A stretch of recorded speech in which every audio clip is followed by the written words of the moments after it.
And what is thermotaxis? Excellent. If we apply these three technologies in one kit, we are able to filter these sperms and get a very good semen sample with us. And this technology is called the technology of microfluidics, where we use a polycarbonate filter which is having pore size of 8 micrometer. It's an 8 micrometer pore size through which the sperms can swim up.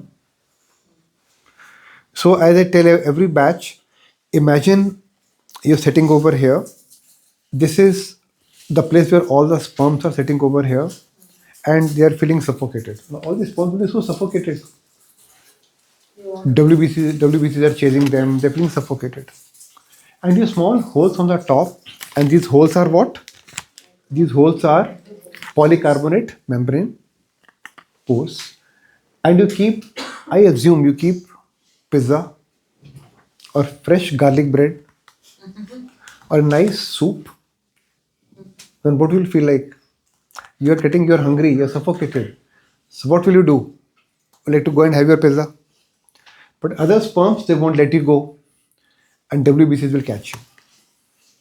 So you have to swim up and go through the small hole. Only the fittest people will be able to go. And people like me who are overweight will get stuck below. So we have created a pore on the sky which is 8 micrometer pore, and only good sperms will be able to swim up. And when it is swimming up, they are smelling. They can smell gajar ka halwa, or they can smell freshly baked pizza. And it is also hot.